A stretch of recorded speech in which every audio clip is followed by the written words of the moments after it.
Hi, welcome to this Open Security Summit session in February 2023, and we're going to be talking about one of my favorite topics, maps, right? And the original topic is around using Wardley maps around cybersecurity, which actually gives us quite a lot of latitude on this, and we joined by none other than Simon Wardley, which is the creator of this. But I'll let them do a quick intro. So I'm Dinis. I helped to organize a lot of the summits.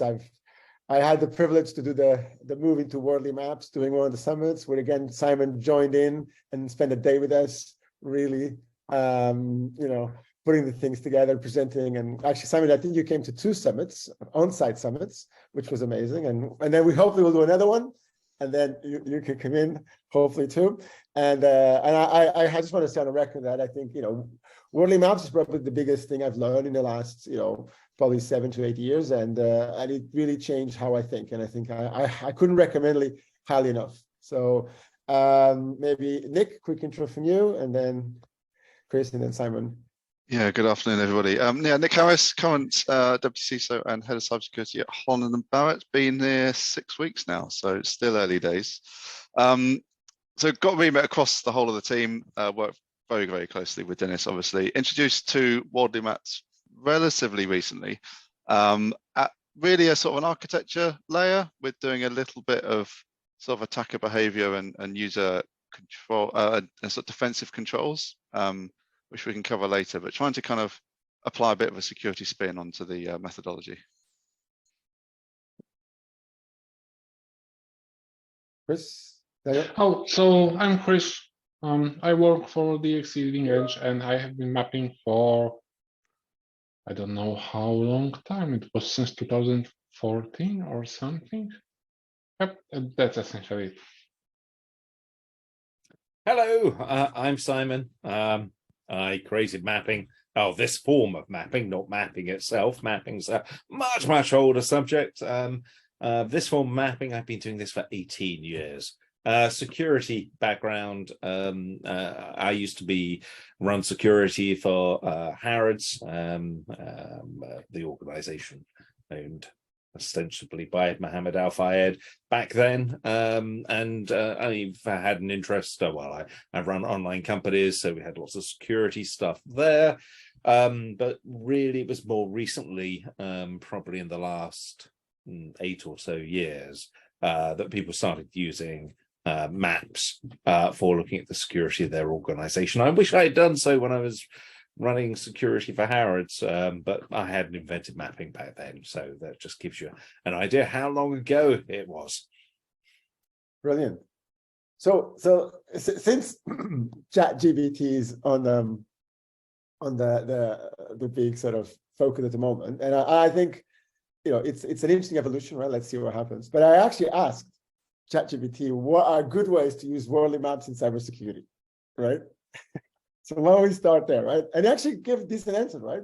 So ChatGPT told that Wardley maps can be used in cybersecurity in various ways, including identifying vulnerabilities, planning for incident response, evaluating third-party risk, assessing the effectiveness of security controls, and prioritizing security investments. What do you think? That sounds like a pretty... ChatGPT is a fantastic stochastic parrot. I am so impressed with it, but we have to be very careful, because people can start to assume that ChatGPT understands what it's actually saying. It's not. It's a very effective stochastic parrot, or a large number of them, yeah, that's an impressive list. Should we just ask it what should we do now?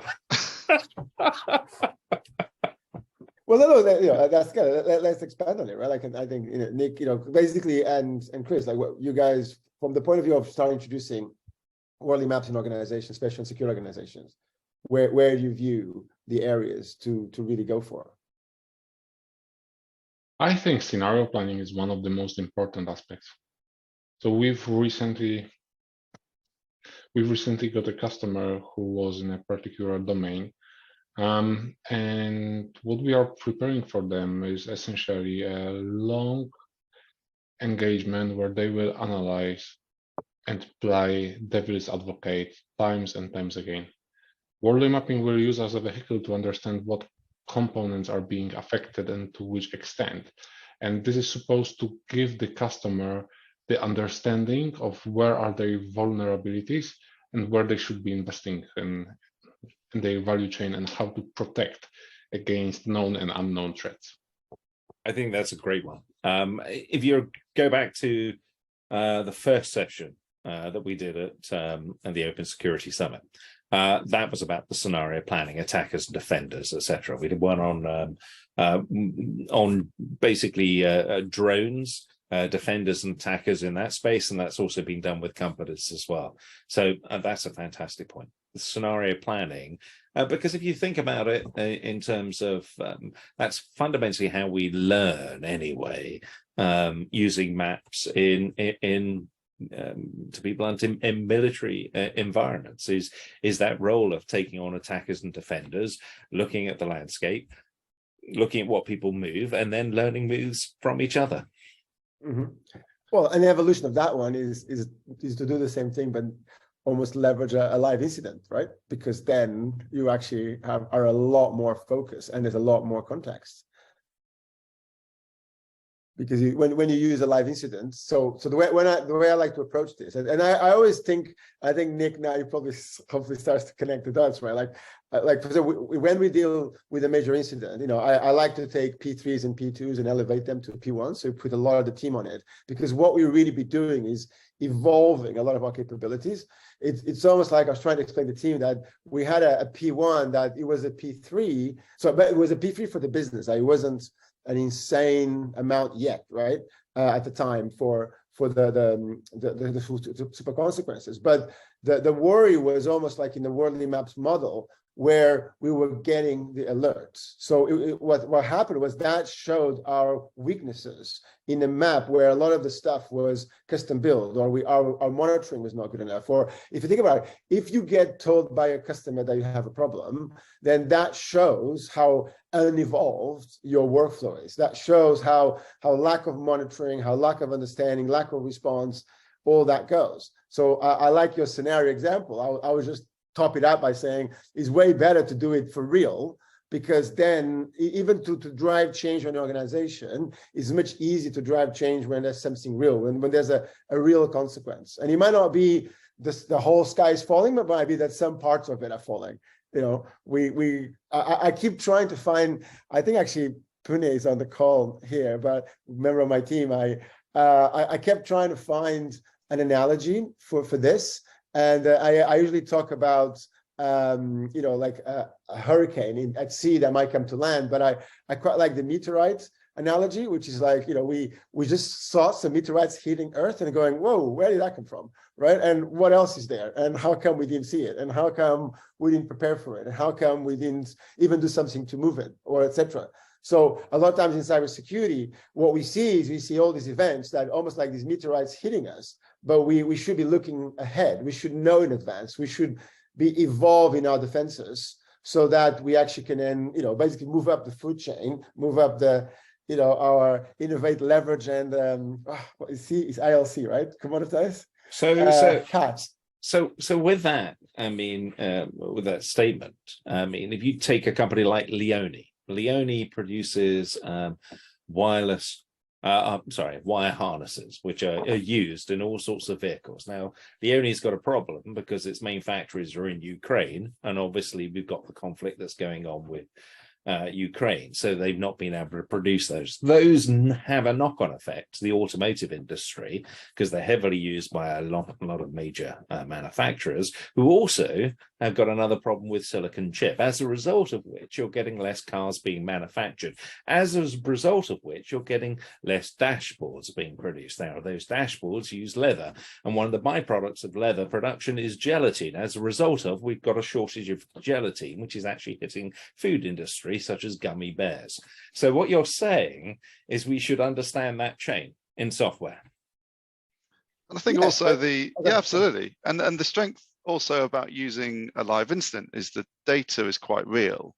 So I get what with Wardley Maps, depends how many people you apply to it and how you do your analysis or your Monte Carlo modeling, but ultimately where you position the nodes can be subjective. But with an incident, it's fresh, but you've got much better context about what are your, on the evolution scale, which bits are Genesis and need some work, and maybe you didn't see things coming, which bits are more mature, therefore where can you, from a sort of improvement, lessons learned, post-mortem perspective, how do you want to be better? And you can move the right things right. And if you want to be clever, you can then group it into identify, detect, respond, recover, or do something about some sort of analysis on top of that. But you get some quite good good context as you map that across. Sorry, just going on mute just there. Can I share a screen? Would you mind? No, of course. Hang on a second.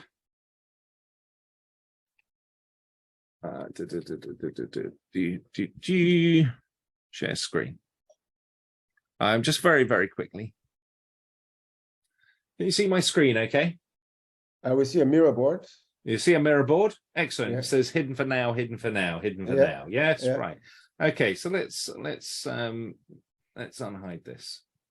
Hopefully you can see a lot of Elvish. Yeah. Okay, that's a self-driving car translated into Elvish. Mm-hmm. So if I said to you, which bits of this should I outsource? Which bits would you point at? If I said, look, you know, I'll get a pen here, and I'll draw some circles, maybe in blue. Let's put it in blue. Should I outsource that bit, or should I outsource that bit? What do you think? Without the use of Google Translate, are we? We haven't got a clue. Well, let's be frank. Most IT is somewhat Elvish to people who work in finance. So let's go on slightly a little bit more. This is the same self-driving car, but now it's provided in graph format. So you think of this as your software bill of materials, or as we were discussing, the chain of components. Which bits should I outsource? Let me get the pen up again. We're marking blue. Should I outsource this bit, or should I outsource this bit? What do you think? It's clueless as before. Clueless as before. Okay, so let me go on a little bit more. And same self-driving car. There we are. Now in a mapping format. So now if I ask a question, should I outsource this bit? What do you think? Yeah, Absolutely. Should I outsource this bit? Probably not. Probably not. You outsource the bit on the right hand side, it's well defined, and everything else. You don't outsource the bit on the left because we're still learning. So this is a general problem, which I'm going to just highlight here. Story graph to map. Okay, so let me stop sharing. One of the problems that we've got with the whole sort of the physical world at the moment, and the reason why I give the Leone all the way to gummy bears type example, because I'm describing it, but I'm also describing the parts of the chain, is most of our business is run on stories. And so we have a sort of, when it comes to things like supply chains, typically we've done one up, one down. Who we bought from, who we sold to, that's all we know. We actually don't know the chain, which is why we're having so many problems. Things like scope 3 embedded carbon and all this sort of stuff. And any idea of how much risk we're actually exposed to, whether it's financial risk, because we did the same with financial products. You saw it in the 2008 crash. We've got the same problem with supply chains all over the place. So we're very good at stories. We've started to move on to graphs. This is where we start getting bill of materials between multiple providers. So software bill of materials, great, as long as I know not only which components are in your software, but which components are in that software and that software. And so I can start to see the whole chain. And of course, as soon as you do that, people start resisting, private companies go, oh, but that's our secret sauce, or that's our revenue figures. We saw this in pharma and other industries as well. They're always protected, but that only gets you to a graph. Still doesn't get you to where you need to be, because you're right, the way you treat things change as it's evolved, and the security risks that are exposed by something change as it evolves. For example, a new chipset will have a much, much higher risk factor than something which is highly industrialized. So I think there's a fundamental problem there, and we're getting better, but we're nowhere near where we need to be. But I think one of the challenges that you said, the way the business runs, I think a lot of the business still run on the equivalent of spreadsheets. And the problem is, we need that to be in graph format. So the reason why I think the SBOM are so important, the software bills of material, is because for the first time, we start to have a graph of the data. So once we have a graph, we can create maps. So I think one of the paradigm shifts that I've done is almost like I feel like with maps, I went 4 steps and 10 steps ahead. And that's why, by the way, if anybody, the thing about Wardley Maps, the thing that's brilliant is that chapter 1 and 2 gives you what probably 90% of the people get from maps, which is the mapping, etc. The really great stuff is what happens afterwards, is when Simon kept going and talked about, the whole doctrines and gameplay and situation awareness. And that is freaking awesome, right? So I feel that I drank all that, I really got into it. And then I realized that in order for me to really put it in practice, I need graphs, I need data. I need data in a way that you can kind of start to do the maps with context. And I feel that's the challenge. The challenge is the business runs on spreadsheets, like you said. So this part of the business knows who they're talking to, but they have it on a spreadsheet that you can't consume. And then that part of the business might have it on that thing. And you can't connect the dots. You can't have consistency. You cannot have a way to start to visualize this and then saying, this is the risk that you're really buying. This is the stuff that you really are depending on. So I think we really need that data to be in a consumable way so that we first can create graphs out of it, and then we can create maps. Because in fact, the jump from, and maybe the question for you and you guys is, I find that the jump from no graph to graph is way bigger than from graph to a map, especially because the maps, the way you positioning is more like a map becomes a positioning of the graphs, right? Where as long as the data is now being up to date, then you can start to maintain it. So I'd agree. Going from story to graph, big thumbs up from me. Okay. The thing is, going to the graph, it's not just enough to go for the graph within your company. It's got to be the graph of an industry. Now, you've got to have huge problems there because people don't want to share. And so the solution for the last 8 years has been, we'll put it on the blockchain. But nobody wants to do this stuff. They don't want to share the information. At the end of the day, it's probably going to have to boil down to a government department coming in. And a great example of this is Hungary and transaction VAT records. So what they've done is in Hungary, you report VAT at a transaction level. Which basically means that they can see every single transaction, they can see the VAT records, they can graph out the entire economic system, which they did. And they've discovered that about 75% of the systemic risk of the entire system boils down to 100 companies. And about 25% of the GDP depends upon 36 companies all working. If any one of them has a problem, then you've massive economic impact in these field of 90,000 odd companies. Now that's just graphing it. And that's obviously a better step than the story, but it's got to be between companies, not just within a company. Then the next thing after that is then start looking at mapping it out. And so this is where you start looking at how actually evolved that component is, because it impacts things like rivalrousness, substitutability, excludability, a whole bunch of different factors come into play as well. So I agree, we're on a journey and SPOMs are definitely part of that journey. I struggle to see how we're going to actually effectively do it without a government department of the supply chain, which nobody will want. They didn't want transaction level VAT records because it becomes much more difficult to pretend you're getting VAT refunds or paying VAT, because it becomes much easier for the tax folk to look at it. And we saw this with Estonia. The revenues didn't drop, but all the VAT reclaims did once they had transaction level VAT records. So you get all the lobbyists and everybody in there trying to stop it. So we can get there. It'll probably need a government department to do it, and it'll probably need some forceful will by government. You can't leave it to the market. And this is not just security in terms of software systems, but also physical systems. And actually, there are multiple different theaters: political, cultural, physical supply chains, digital supply chains. All of those suffer from those same problems.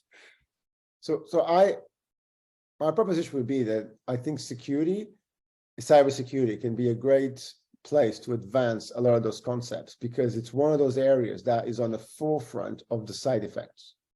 So a lot of teams can get away with inefficiencies as long as they can justify upwards, or maybe they're adding a bit of value, right? But in cybersecurity, because we are in the forefront of the incidents, we are in the forefront of the side effects of not doing things in a secure way, we have almost an extra incentive to push for visibility, an extra incentive for gaining that awareness and driving those requirements. So basically what you're saying is that some of this has to be driven by policy, has to be a standard that gets pushed downwards in order for it to be implemented. Do you think... I want to share a screen again. Can I share a screen again? Do you mind? Let me show you something else. And then I need to shut up. Everybody else needs to jump in here. I'm going to share screen one. You see my screen? Yeah. You can see a picture of a hoodie. Yeah. This is a company called Pangea. Very nice hoodies. And if I look down here, climate positive product information. See the impact of choosing this product. If I go to actuals, 5.86 kilograms of CO2 emissions as a result of actually producing this product, buying this product. Pretty amazing. I'm just going to pick something else. I'm going to go have a look at, let's look at shorts. A nice pastel pair of shorts. There we are, lovely color. Let's go down, definitely keen. Actuals, look, 5.86 kilograms of CO2, both of them. Well, the chances of that, eh? Let's pick an accessory. Let's go for socks. Socks, recycled cashmere. A lovely pair of recycled cashmere socks. Let's have a look. Look, climate positive. Yes, 5.86 kilograms of CO2 for buying a pair of socks. Exactly the same as a shorts, exactly the same as a hoodie, exactly the same as every other product on this website. Now, behind this, there's an entire chain of data providers. So this comes, the data comes from one set of companies, which for every single product calculates how much very accurately. They're all 5.86 kilograms of CO2. That actually gets its data from a data supplier, which actually is a very well-known company, provides CO2 emissions, and they get their data from a bunch of consultants. So what you've got is another supply chain going on here, giving these figures, of which then people are making decisions on a daily sort of basis. It's pretty much like what's going on often in financial circles as well. So it's not just the security side as well. I mean, we're running around burning the planet and we're talking about, hey, we've got to get really good at this stuff and, not ESG reports left, right and center. And half of them, the reason why this company is doing 5.86 kilograms is it doesn't understand its supply chain. Yeah. There's a lovely report by Levi Strauss who really looked into their supply chain. And they make jeans, and they said, we make jeans and we don't understand. We've got 150 odd factories involved and we can't tell you this figure. We're trying to. Lots of integrity, lots of honesty, really good on them. I knew a group of people, it took 6 months to do the supply chain for an egg, and that's a physical product. And we've got this multiplied with when you start looking into the software world as well. So I don't think it's just a software issue. I think this is this lack of awareness is across multiple different industries. Well, it's in fact across all industries. We've got it in healthcare, we've got it in education as well. It's not just about physical products. It also hits not just economic systems, but into political and cultural systems as well. Yeah, I think there's the dependencies in every ecosystem, aren't there? And I think that the point earlier was if you're if you're mapping something at a macroeconomic level, then it needs that degree of governance, and you start talking about governmental departments kind of dictating. But I think for those that are on the call, if the principles are still the same, but if you reduce the scope of the Wardley map that you're approaching, then you can reduce some of that complexity and give a degree of sort of boundaries to that. So I think the point raised by Chris earlier is if it's quite good modeling a particular scenario, and that there will definitely be dependencies, but and then there's a risk-based conversation about how far you eventually go, but you can bound it slightly better, sort of slightly easier, and then people from sort of a security team can drive sort of whatever they want to from that. If you're going down the software side, yeah, you've got the SBOM. If you want to go down supply chain security, sort of how far do you go? If you want to go even across the business, then you've got just outside of security teams, well, what are the functions, what are the nodes done by legal or by your procurement teams? And they're all sort of, so I think a lot just is how you can frame the map in the first place to sort of how much you can control yourself and how much kind of needs sort of I love governance. I love that, because the answer is often people will say, well, you can't do this, it's a complex adaptive system. Most of the time when people say it's a complex adaptive system, what they mean is they haven't put the work into or haven't found the path to actually describing the environment, to be blunt. And the example of that would be the Hungarian government, where they mapped the Hungarian economy, not mapped it, but graphed it, and they managed to do it in an automated fashion. So I love the you've got to pick your scope. But the things that really matter from a national point of view, their scope has got to be intercompany. And so the supply chains, both physical and digital, the SPOMs, and which is why I absolutely love the executive order in the US. Give us the SPOMs, because obviously they're going to build up a graph of the software systems. Yep. Good starting point. We need to be doing that across all physical products. And eventually we need to start looking at these sorts of techniques in both political, cultural systems as well, because all sorts of games are going on. Hezbollah doesn't produce a AAA video game. I've forgotten the name of it, but because they like gaming, we've often used art as ways of manipulating the cultures of other systems as well. That's another landscape, but we're not even going to go there, or the political misinformation. Just sticking with the simple physical supply chains and digital supply chains, I can't see any way we can rely on the market to do it. I think it's going to have to come from government eventually. Well, but before that comes... Sorry, Chris. Sorry, guys, Chris. Go on. So I think there is a mechanism which solves that in a particular way, and it's price. So essentially, when things go wrong, the price increases, and we can expect more companies trying to figure out how to make those gummy bears, because they will be more expensive, and my kids will force me to pay every amount for those. And at some point in time, I will be forced to start to figure out how to do it from different ingredients. So there is like pressure to innovate.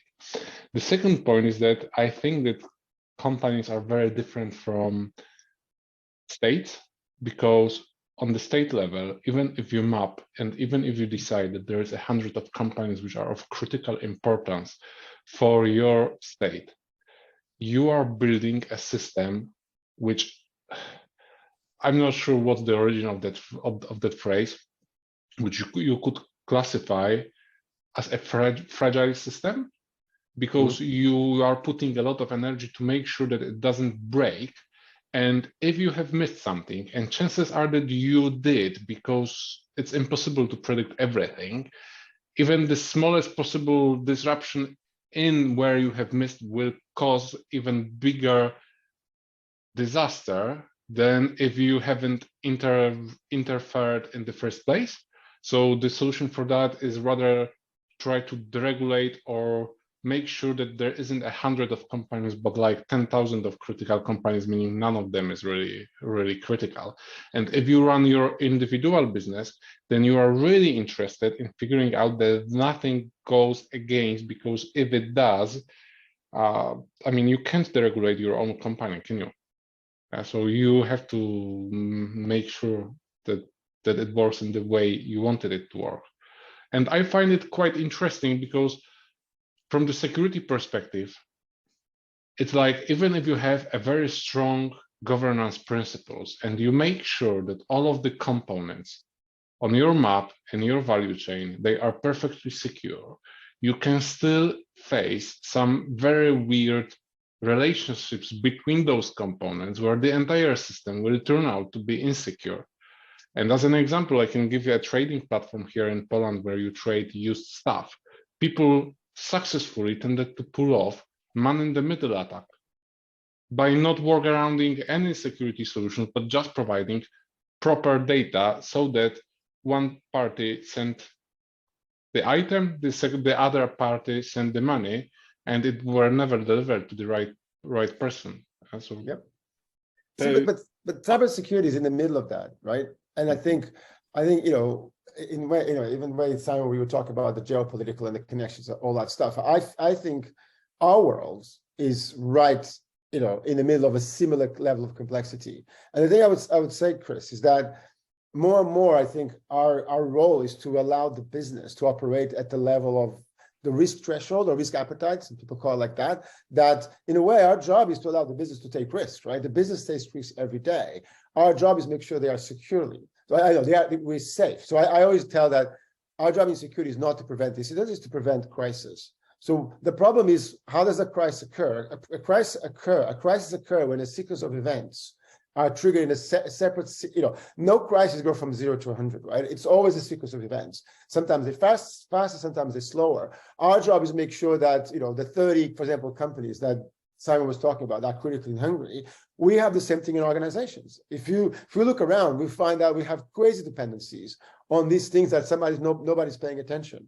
And the way I think you build a resilient system is make sure that, in a way, failure and problems and things are part of your daily occurrence. So you have resilience, not by building just-in-time things that are highly stringed together, but you have systems that can recover, systems that can detect, right? And I think security, like I always, for example, challenge the team to say, like the meteorite example, I care more about the missing signals that we had of a particular vulnerability or exploit than whatever that thing was.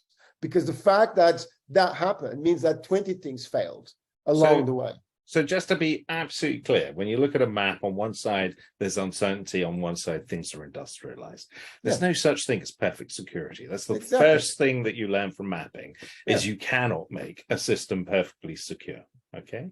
But the point about actually observing the environment is then you are more likely to see what are the links between things where things may go wrong. It's not going to catch all of them. No map has the asteroid landing or the aliens invading or something along those lines. Well, I suppose you could do that scenario if you wish to, but most maps wouldn't do. So they're imperfect representations, but they are ways of communicating the links between things or where we think things are known. And so that also gives us the bit to challenge whether those links are right, because we often have dependencies because we just assume that this thing is connected to this thing. And then we discover later on it isn't, because there wasn't a mechanism for challenging this stuff as well. Mm-hmm. Nick, you're being very quiet. We should drag you into the conversation. I was just listening to all things really. Where do we go from there? Well, I know you had some maps, didn't you? Yeah, actually, do you want to see some stuff? You want to show your map. So while you do that, Krzysztof, a good example of what you describe happening is the cybersecurity industry. The cybersecurity industry, if you think about it, it's almost like, it's actually interesting because, it's almost timely. It's an industry that when they almost productized too fast. So they went to the point where they productized, hey, we got this cybersecurity industries. But actually, if they had mapped, they had realized that they productized on top of a lot of custom build assumptions, on a lot of stuff that was kind of to decide. And then what happens, guess what? Reality hits. And then they now backtracking. They're now coming back to, hey, we can't sell cybersecurity products the way we were. We need a lot more data. And then they're realizing that the data feeds that they need in order to actually be able to sell it as a product don't exist in an effective way, right? So it's actually a good example of the market working to self-regulate itself a little bit, where in a way, it's kind of like it needs good data in order to be able to make good decisions. And I actually think the cyber insurance can make a massive difference here, because they will drive a lot of these requirements. And then you get into the financial flows, right, of the cost of doing this, which is where it gets really, really interesting. Except for, unfortunately, this is where we get into market failures. Markets do very short-term action. They're not so good at long-term action. And this is where you need governments and that understanding. So it's interesting when we talk about rules, because when we talk about nations, we talk about sovereignty, and sovereignty over territories that they own, over the economic sovereignty, political sovereignty, cultural sovereignty, digital sovereignty. All of those operate on landscapes, whether it's a physical landscape or it's a landscape of supply chains or it's the landscape of code components. Now, by sovereign, we mean it creates rules over. Corporations are sovereign over their own space, in the same way that a nation is usually a part of some supranational body, and so has rules above it, but it has its area of sovereignty and control. It limits the corporations which operate in its space, and they have their own rules for operating within their space. Now, part of the problem is also rules rather than principles. But that's a whole nother story, because we govern too much by rules and not by principles, because we're a rules-based order, and that creates all sorts of problems. Part of it is the market is short-term focused. It doesn't do the long-term. So there's got to be this is where government, in this economic system that the government has chosen, doesn't have to have a market system. It could have a different system, as you know, it just happens to have a market system. Markets are very good at some of the short-term play, but when a shock happens to it, this is where they all fall over. We got pretty close with you know, issues in food supply chains, because through COVID, previously Brexit, and also with Ukraine as well, because of all the synthetic fertilizers. So at this point, government has to either bring people together or it has to take action. Yeah, no, I agree. Nick, you want to show us the maps? So what Nick's going to show us, I think is a great example of using maps in a creative way. So for reference, when we hire in my teams, I always add to the job spec. I add a couple of things. First of all, I kind of position where I think the job is, whether it's a pioneer, a settler, or a town planner, right? And then I always ask the candidates to make a Wardley map. Right, and I do this for two reasons. First of all, if they already know about Wardley maps, it's great to see the evolution. It's great to see them, doing something a bit interesting with it. But if they haven't, I'm measuring the learning, right? And Nick was a great example of that, where he basically created a whole presentation about himself, which then for me was one of the reasons he was a successful candidate, right? And I advise anybody to copy this, right? And copy the kind of presentation with Nick you share, so you can share the link, right? And that's really good stuff on it. So Nick, walk us through this, right? Because this is actually quite a good one. Yes, I think it's made it onto Slido even. So what I was trying to portray here is just sort of boiling it down onto any organization, their cybersecurity landscape, not necessarily one I've been to or where I'm at, but just to give an indicative picture really. And what I try to represent is how the key sort of customers, including the attacker, have certain needs and how those needs overlap. And you've got the attacker trying to achieve something, and at the same time you've got your staff members also trying to achieve something. They're trying to keep the data secure, they're trying to have business outputs, they're trying to be productive, they're trying to keep the personal data sort of compliant. There's a whole kind of set certain needs for those customers, and I wanted to sort of overlay them to see where you could have an attacker activity that is being blocked or prevented by a control that you had in place. And I guess the key, we've kind of mentioned it as we've gone through the session, but the key output is it just is complex. And this probably isn't even as complex as you can make it, but you overlay all those things, and very, very quickly the relationships just have so many nodes and so many interactions that it is big. And I think it gives a nice picture and a nice story to show how complex it can be.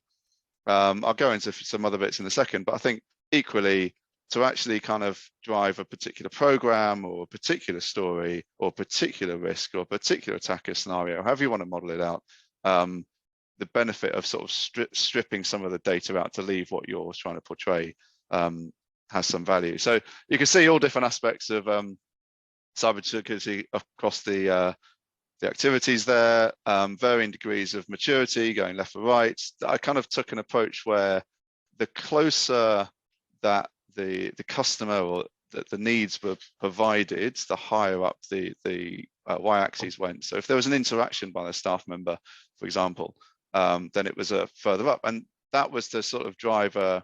But if you're trying to work with a staff member, if you're trying to adopt a certain security practice, if you're trying to get them to change their behaviors, if you're trying to push something, a new product out there that kind of keeps them, then there's more stakeholder engagement required at the top than there is for sort of anything further down the y-axis.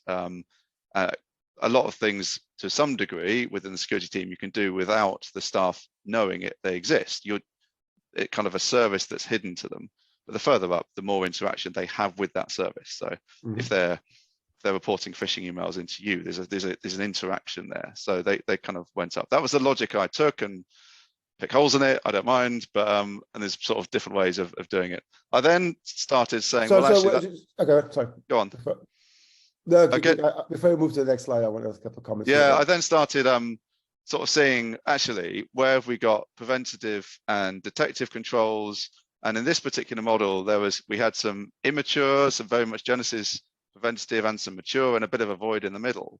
And then equally, by mapping in the responsive controls, they were less present to the customers, and kind of filled that sort of gap in the middle. And then I think as we went through, you could start sort of driving some of the programmatics to saying, of all of that, where do we want to move things? Where do we want to say, we've got a hole here, that's what we want to move. Of all the things, all these activities, some are mature, some are immature, where do our priorities lie?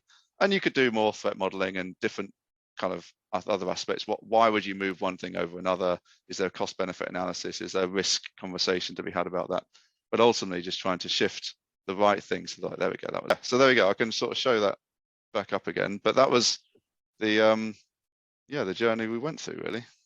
I love it. And I particularly like the fact that you put the attacker on the map as well. I'm actually looking at a different one, which is to do with government identity. And the same sort of thing, government, society, and various components. But also we've got the bad actors on here attacking various systems within it. So that's a really important thing to do is when you map it out to share it, to think about the components, how evolved those components are. I love your preventive controls, responsive controls as well. Really good. But also you've tried to highlight where the attacker is likely to attack as well. That's really neat to see. So, and you can see why we hired it, right? Yeah. I think it's good. I think it's great. And now, one of the things that you did on this map, which I really liked, was on this hypothetical environment, is you were mapping the state of the technology in play in the organization, not in the industry. That's right. This is organization specific. Exactly that. Yeah. So there's an interesting map that sometimes a lot of people do these maps where they go, well, and that's more, I guess, to answer the question on that Simon was asking, is what do you outsource, what do you insource, all that stuff, right? So there's things in here that you could argue that, for example, although DLP is on the left there, top left, as a pick an example, that's definitely a very mature industry, right? So we should not be investing in DLP. We should be buying DLP products, right? We should leveraging, the best of DLP out there. So there's an interesting map that sometimes actually people tend to start at, but I think is important here, which is where are these nodes in their evolutionary state? And that, the way I think about this is that tells us the maximum you can get in an easy way.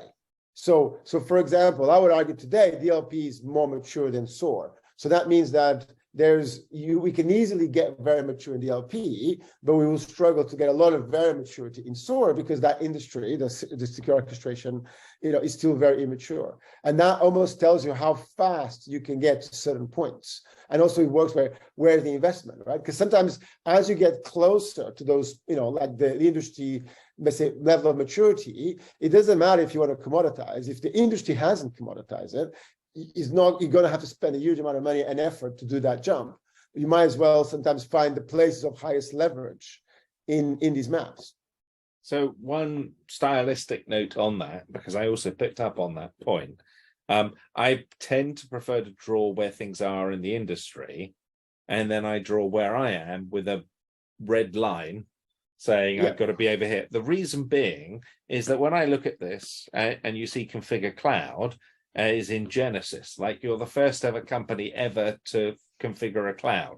Well, the answer is there's a huge number of tools out there for doing it.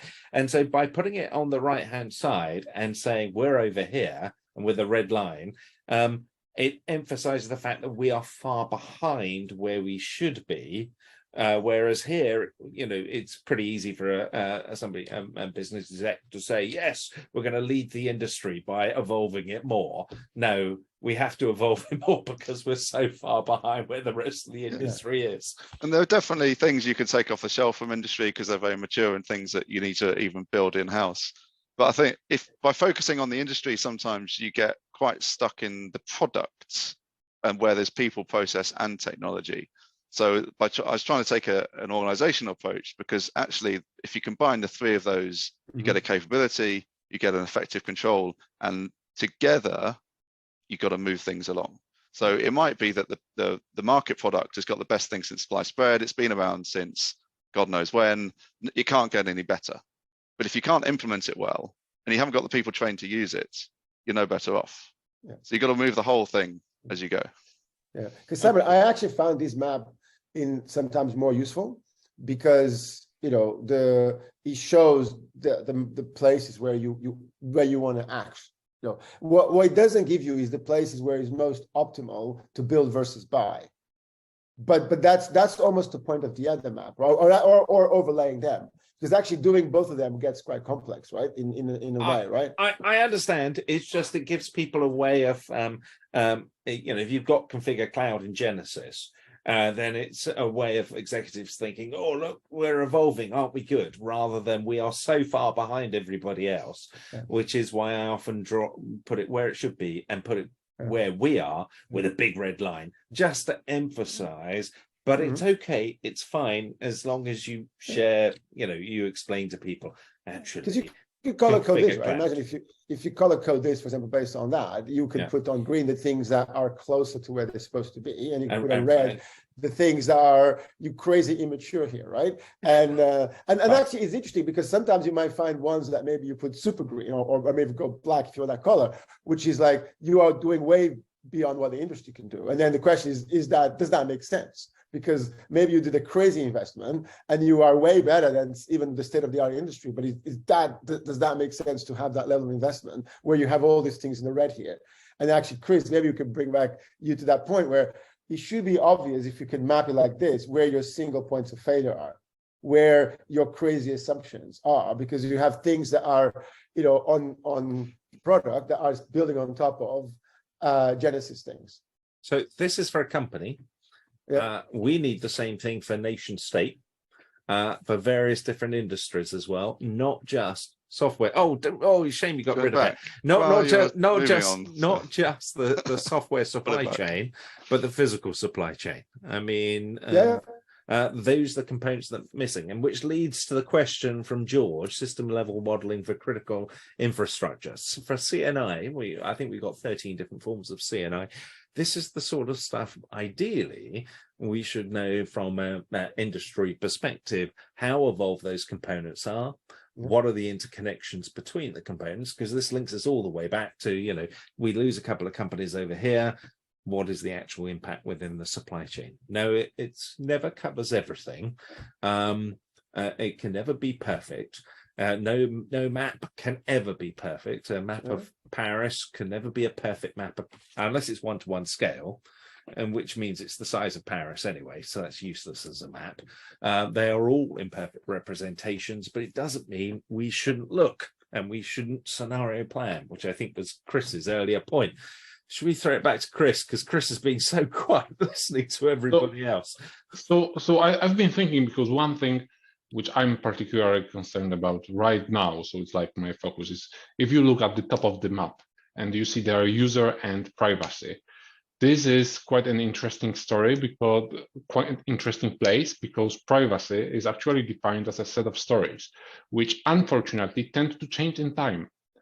So if you think about how our understanding of privacy is changing, and I've got here an example, a pretty old one, where people used to cross-reference data from Twitter, Facebook, and I think it was Square to identify who is in the adjacent bar or the closest bar and single, that actually gives you a kind of impact on individual components in your underlying value chain.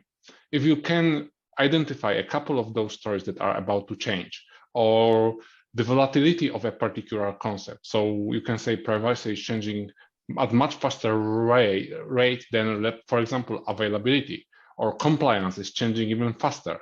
Then you can essentially say which of those components in your value chain will be impacted most, and which you should be driving hard to the right to reduce the cost of change for your organization.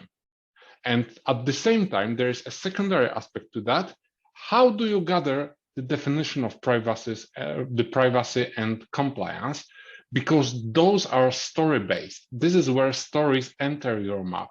And you need somehow be good at understanding what's happening in your environment. Because if you don't pick up the stories, you will not be able to translate them into the map. Yeah, so that's perhaps... Well, at the moment, they're story-based. Privacy and compliance, in the same way that, you know, this is the whole story to graph to map progression. So I totally agree with you, Chris, at the moment, because of most of our cultural stuff, most of our political stuff, most of our understanding of behaviors and values is all story-based. There's very little graphing and even less mapping of those spaces.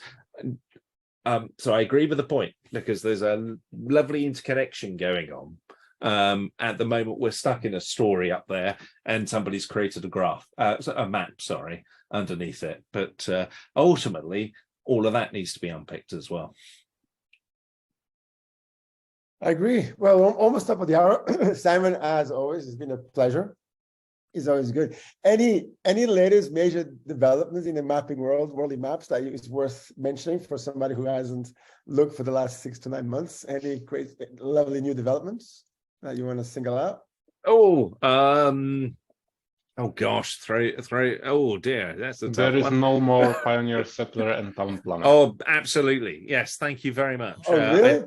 I call it explorers, villagers, town planners now. So I'm the pioneer settler. The problem with the pioneer settler, those words are problematic within certain cultures and certain environments, and so there's no need to cause so it's explorers, villagers, town planners. Okay, EVT. Yeah, so that we're changing. Okay. So the other great and good, there's lots of interesting work going on. I mean, the areas that I get most excited about are people using things like Wardley Maps for good. So I love the examples of people running sexual health campaigns using Wardley mapping to improve the lives of people. I hear examples of people using it in the environmental field as well. Very, very encouraged by those sorts of things. But you know, the environmental field, this is why I did that retail example, suffers from the same problem of stories and graphs and lack of maps. And we've got these issues over ESG, and in the same way, the S in ESG is sustainability. Is it sustainability? Environment, governments, what's the S? I think it's sustainability. But we have the issues with security, and security both in the digital and in the physical supply chain. We keep on I still struggle to see how we're going to get through this without stronger government action in terms of collection of information. There's some very, very simple things we could do. Transaction level VAT records, doing our own executive order. SPOMs would be great. UK government should, require all software to have a software bill of materials. We could start graphing that stuff out as well.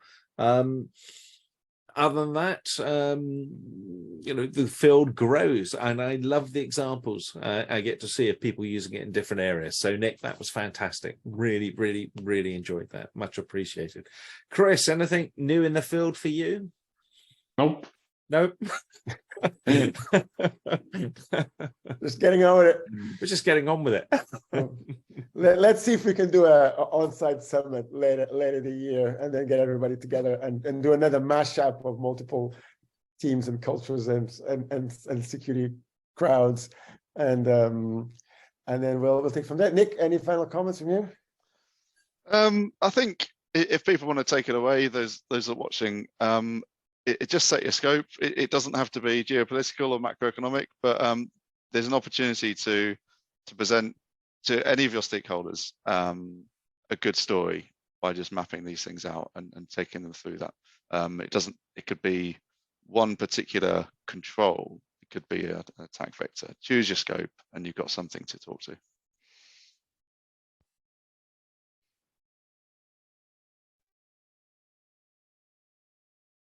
And at that point, either Dinis has gone quiet. Is he still with us?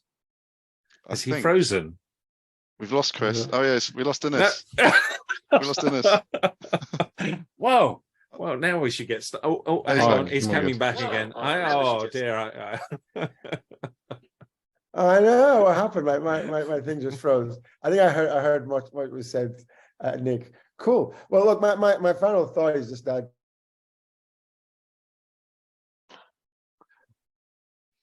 Not again. He's frozen again. Somebody hasn't Wardley mapped his ISP, have they?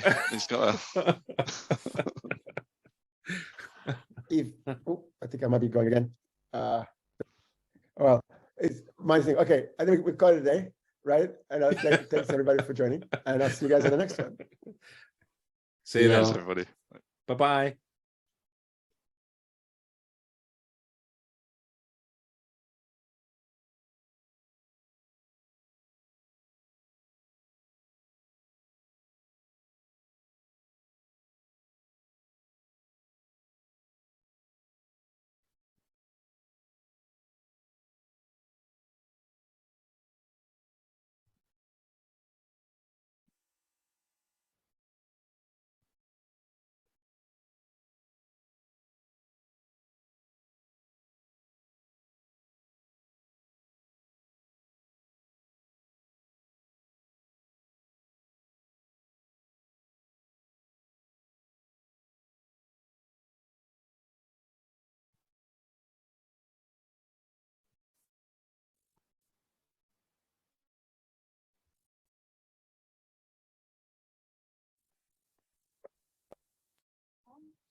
Hey, Nick.